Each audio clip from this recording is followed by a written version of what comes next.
Voy a resumir en el tiempo que tengo algo en lo que llevo metido unos 30 años aproximadamente. Hoy en día el mindfulness es algo que está muy de moda, es algo que, bueno, pues que es muy conocido, sobre todo por los grandes descubrimientos de la medicina, que exploraremos algunos. Pero es algo verdaderamente antiguo, en el sentido de que, como iremos observando y descubriendo, es el resultado de una investigación muy profunda hace montones de años, que la ciencia médica en los últimos 30 años sencillamente ha mostrado, no ha demostrado su valor, porque ese valor se ha demostrado a lo largo de muchos siglos, ha mostrado por qué se produce ese valor. El doctor Benson fue mi primer maestro y fue el primer científico a nivel mundial que se interesó por el mindfulness. El Occidente rechazaba todo lo que es la meditación. El origen de la palabra mindfulness es del lenguaje Pali. Pali es el que hablaba Buda, aunque muchos escritos están en sánscrito, su lenguaje coloquial, igual que el de Cristo, era el arameo, el de Buda era el Pali. Pali es sati, y sati quiere decir estar en el presente para ver las cosas como realmente son, no como te parece que son, como realmente son. Por ejemplo, esta mesa, ¿verdad que la vemos como sólida? Esta mesa fundamentalmente es hueca, pero yo sé que la percibimos como sólida. ¿Por qué? Porque los átomos, para que os hagáis una idea de lo que es un átomo tendría, si hacemos una comparación, un átomo sería un balón de reglamento colocado en el centro de Londres, y la corteza, que fundamentalmente es un espacio vacío con algún electrón dando vueltas, sería todo Londres, una ciudad que tiene 50 kilómetros de diámetro. Entonces es fundamentalmente hueco, pero en nuestra percepción lo vemos como sólido. Bien, entonces, el doctor Herbert Benson fue el primero que se interesó, porque casi nadie en la ciencia, en el mundo de la ciencia, se interesaba por esto, que era budismo, taoísmo, zen, cosa de, bueno, de gente que les encanta el incienso, las panderetas, las campanillas, tin, tin, tin, tin, tin, no sé qué, el rasurado de pelo, etcétera, etcétera. Dijo, ¿y si hubiera algo más?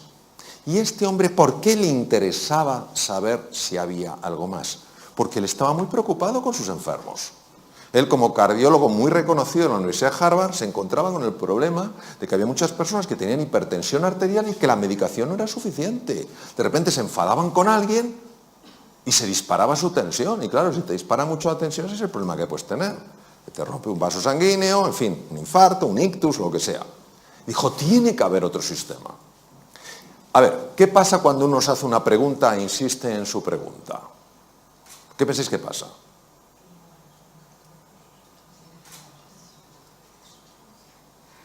Que alguien diga algo, lo que sea, hasta ahora. ¿Qué pasa? Porque normalmente encuentras una respuesta, ¿no? Empiezas a buscar, preguntas, Teresa, ¿tú sabes la respuesta? Pues mira, Isabel lo sabe, José María lo sabe, no sé qué, vas buscando, ahora dice, oye, ¿qué tal? Bueno, entonces este hombre empezó a buscar y se hizo la siguiente pregunta. ¿Puede haber algo que no contemple la realidad médica, pero que pueda tener un impacto en la hipertensión arterial?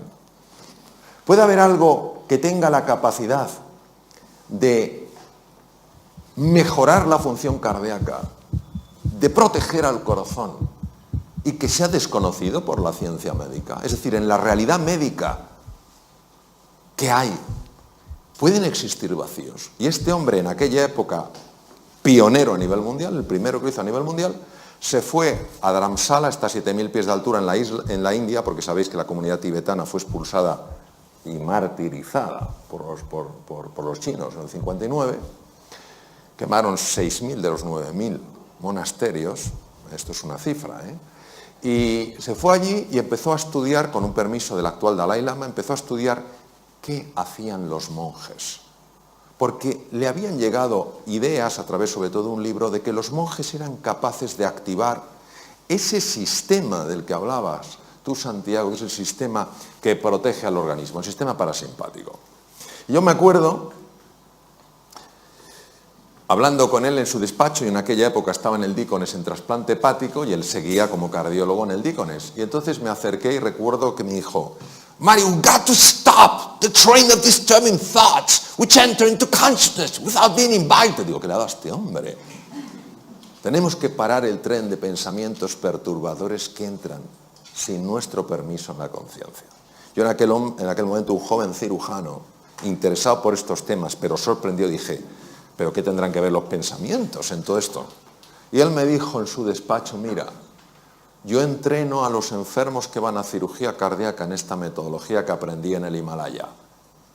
Y sabes el resultado, que cuando están en la UBI, inconscientes, intubados, su corazón tiene muchos menos problemas y muchas menos arritmias que si no se han entrenado. Y lo que les altera es la mente.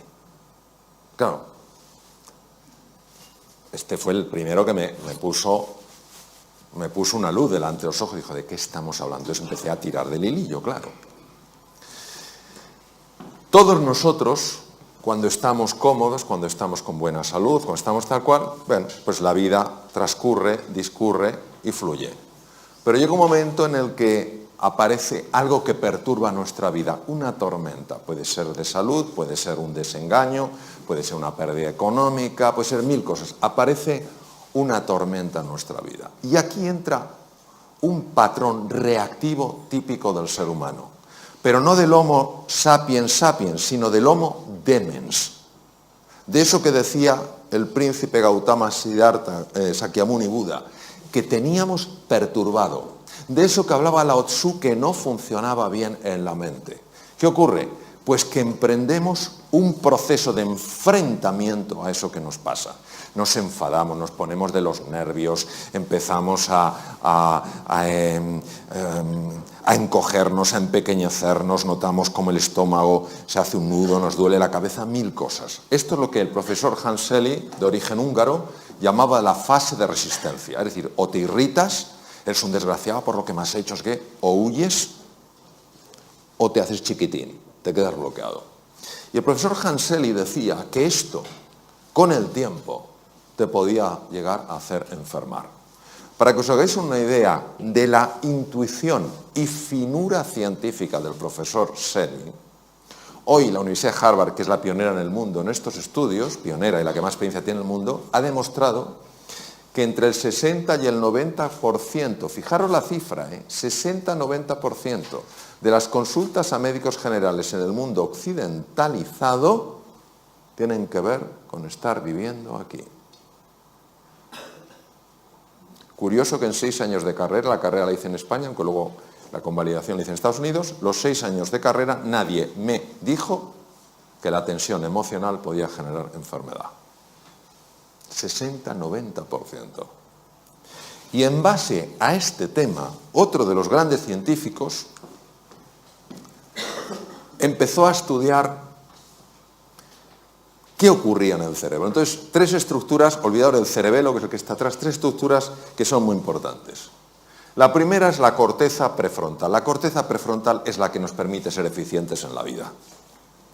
Cuando tú eres fino tomando decisiones, cuando estás entendiendo las cosas con profundidad, cuando aprendes cosas nuevas, casi, no con todo el esfuerzo que normalmente algo nuevo lleva, sino que notas que vas fluyendo, es que la corteza prefrontal funciona excepcionalmente bien.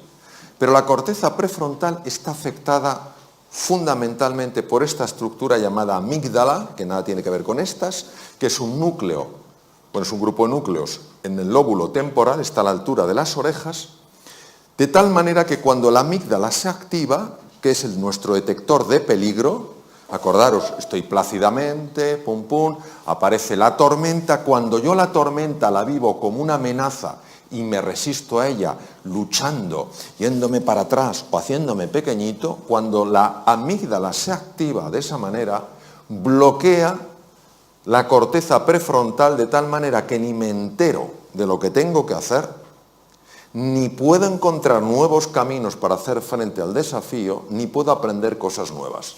En el mundo VUCA, volátil, incierto, complejo y ambiguo actual, en el que todos estamos, y que muchas personas están viviendo como una amenaza, es normal que haya caído la productividad, haya caído la creatividad y se estén dañando las relaciones interpersonales.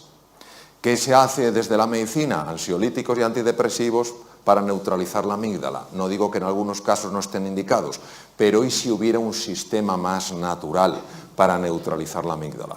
Y luego hay otra estructura aquí que tiene forma de cabito de mar, que se llama hipocampo, y el hipocampo es uno de los grandes reguladores de la amígdala. Si el hipocampo baja de tamaño, la amígdala es más activa, es decir, nuestro detector de peligro salta antes. Por ejemplo, ¿qué tal estás? ¿Por qué? ¿Entendéis? Ha saltado demasiado. Probablemente porque el hipocampo está pequeño. Os voy a dar dos cosas importantes. El hipocampo aumenta de tamaño con el mindfulness. Esto lo demostró la doctora Lazar, que trabaja también en Harvard, en el Hospital General de Massachusetts. El hipocampo aumenta de tamaño con el mindfulness.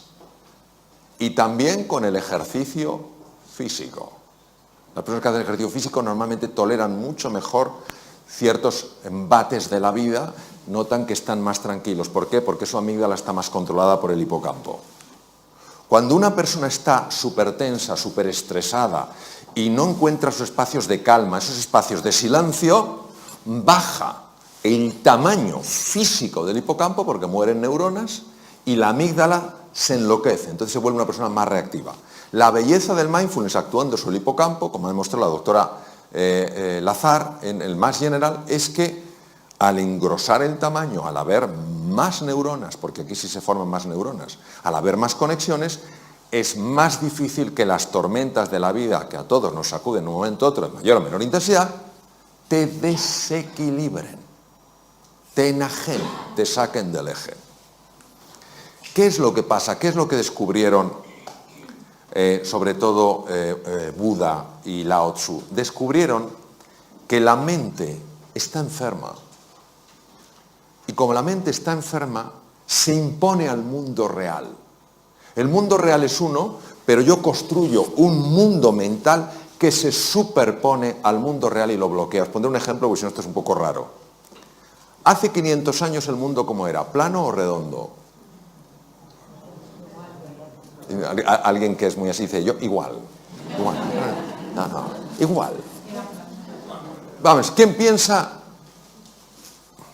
en todas las salas que hay? Que levante la mano quien piense que hace 500 años el mundo era plano.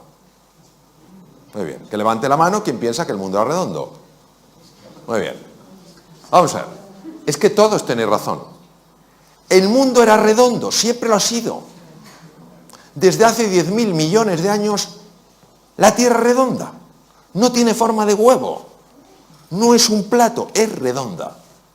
Pero vivíamos como si fuera redonda. No, vivíamos como si fuera plana. El mundo real era redondo, el mundo mental era plano. ¿Cuál se impone? El mundo mental. Nadie, salvo Colón, se atrevió a cruzar aquello que era el límite. Y entonces, el que descubrió que el límite era el comienzo. Eso es exactamente lo que nos pasa. Entonces, en lugar de pensarlo en la tierra plana, imaginaros cuando tú te miras en el espejo y no te gustas.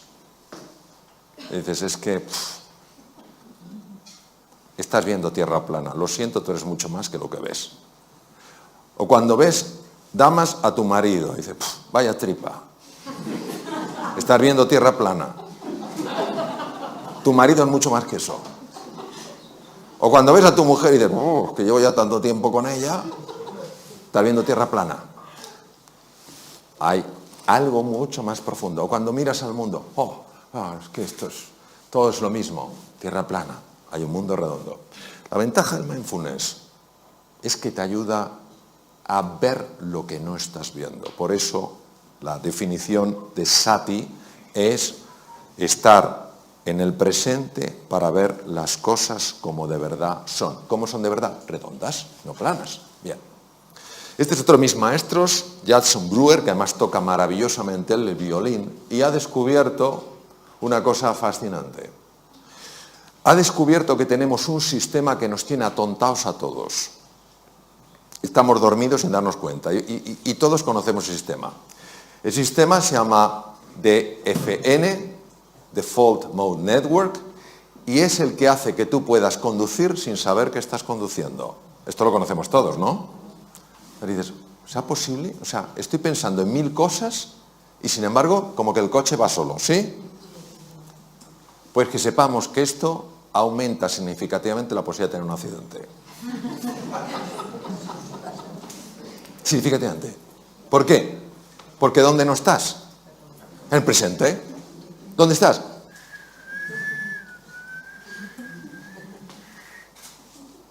Jason Brewer es psiquiatra y es neurocientífico. Estudiando con electroencefalografía y con resonancia funcional magnética, ha observado que hay un circuito que es el que hace que vayamos en piloto automático. Pero no solo vamos en piloto automático conduciendo, estamos en piloto automático cuando estamos hablando con otro. Estamos hablando con una persona, estamos con piloto automático, porque no estamos ahí. Eso sí, dejamos la cara puesta, pero la olla no la llevamos a Camboya. La cara se queda. Como cuando vamos en el coche. La cara está, las manos también, pero tú no estás. Y él se ha dado cuenta que con la práctica del mindfulness es espectacular su trabajo. Con la práctica del mindfulness se consigue reducir la intensidad de este circuito y activar otro circuito que es el más importante para ver las cosas como son y para tomar las decisiones que a ti te ayudan para salir adelante, para mejorar tu productividad, para ser más creativo, para ganar más dinero, para ser más cariñoso con los demás. Es sorprendente porque hace 2500 años estos científicos de la mente lo intuyeron. Hoy la ciencia lo muestra. Es lo único que hace, no lo descubre, lo muestra. Desvela lo que estaba velado. ¿Qué pasa con el mindfulness? Que en el mindfulness tú al principio te ves aquí, crees que no hay nada especial, parece que es solo cerrar los ojos, y entonces poco a poco, conforme vas practicando, empiezas a ver cosas que antes no veías, ni siquiera podías predecir desde aquí. Por eso, cuando una persona, le comentaste tú, Santiago, dice, yo lo que quiero es mejorar mi salud, yo lo que quiero tal cual, está generando una tensión que impide que veas esto. Tú estás andando esto porque quieres conocerte mejor, porque quieres comprenderte más. Y a base de hacer eso, tú vas descubriendo cosas que antes no veías. Otra de las cosas fascinantes que se ha visto con electroencefalografía es que cuando una persona está estresada, los dos lados del cerebro están enfrentados. No se hablan entre sí, no se quieren. El lado izquierdo, lo comentabas tú, Santiago, el hemisferio izquierdo es un hemisferio, es el de la conciencia ordinaria, es el que te permite estructurar, hacer categorías, utilizar el lenguaje, es el que te permite manejar el tiempo mental, pasado, presente y futuro. El hemisferio derecho es el que está en contacto fundamentalmente con el cuerpo, es la entrada al inconsciente, es un presente continuo, es una sensación de presente eterno, y es donde están los grandes recursos del ser humano. Pero nosotros no podríamos funcionar solo con hemisferio derecho. De hecho, hay una mujer de Harvard que tuvo una hemorragia en el lado izquierdo, se desbloqueó el lado derecho y ella no quería salir de esa sensación porque era tal paz, tal serenidad, tal calma. Pero finalmente pidió ayuda como pudo porque ya estaba perdiendo la capacidad de poder ver los números porque dependen del hemisferio izquierdo. Tardó 8 años en recuperarse de aquella, fue una rotura de una malformación arteriovenosa del hemisferio izquierdo. Escribió un libro conmovedor sobre su experiencia increíble, habiendo vivido algo sorprendente. Sin embargo, lo que hemos visto con el mindfulness es que lo que hace no es bloquear el lado izquierdo, sí es verdad que activa especialmente el hemisferio derecho, sobre todo los lóbulos frontales, pero lo que hemos visto es que favorece el diálogo. Favorece el diálogo. Cuando una persona está muy tensa, fundamentalmente son ondas muy rápidas, son ondas beta, sobre todo el alto beta, que son ondas de más de 30 hercios, es cuando una persona está, pues eso, en situación de alarma, tal cual. Conforme tú vas sosegándote, cuando vas tranquilizándote, las ondas se van enlenteciendo, se van convirtiendo en ondas alfa mucho más propias del hemisferio derecho, que empiezan también a envolver al hemisferio izquierdo. Se consigue pasar a un patrón, ondas teta, donde la creatividad se dispara, los fenómenos de sanación del cuerpo son mucho más intensos, tanto a nivel físico como mental. De hecho, se utiliza para sanar heridas de personas que algo les ocurrió en la infancia y que no saben lo que es, porque algo en nuestro interior tiene la capacidad de sanar, ya lo decía Hipócrates hace 2500 años, y ya el ritmo delta es un ritmo muy difícil de conseguir sin quedarte dormido, porque solo muy pocas personas lo hacen. Y los monjes muy entrenados, como mi querido amigo y maestro Mathieu Ricard, consiguen algo que se llama gamma, que muy poca gente en el mundo lo puede hacer, que es un tipo de onda que no se conocía que se pudiera producir. Y son personas que están absolutamente en el presente y absolutamente en calma. Y son personas que transmiten algo brutal. Bien. No voy a contar el concepto ontológico que hablabas. Ontología es la ciencia del ser, que es una parte de la metafísica. La metafísica se divide en ontología y teodicea. Entonces, sí voy a hablar de qué hacen los pensamientos. Los pensamientos son como olas en el mar. Llega un momento en que pueden ser tremendamente perturbadores. ¿Qué es lo que hace el mindfulness? El mindfulness lo que hace es, te convierte en un submarinista. Es decir, si tú estás aquí, te están los pensamientos, y van como una ola. Cuando nos hemos bañado en aguas un poquito agitadas, sabéis que es que no tienes nada que hacer. La ola te iba para ahí, te iba para allá, etc. Pues igual los pensamientos. Empiezas a angustiarte por el futuro, empiezas a lamentarte por el pasado, y te van para acá, para allá. Entonces, lo que hace el mindfulness es, no luches con los pensamientos, pero fijaros, por eso cuando dicen, no, es que el mindfulness lo que hace es que la mente no produce pensamientos. ¡Qué tontería! La mente dualista sigue produciendo olas y tú no te enfrentas a la ola. No, yo no tendría que tener este pensamiento, yo tendría que... No, tú lo que haces es, te metes bajo el agua. ¿Qué hacemos cuando estamos en la playa, cuando estamos nadando y viene una cojola? ¿Hay alguien que diga, ¿a qué no puedes conmigo? No, ese grado de estupidez no existe. ¿Qué hacemos todos? Nos zambullimos porque la ola pasa por encima. Por lo que hace el mindfulness, te zambulle, te mete dentro.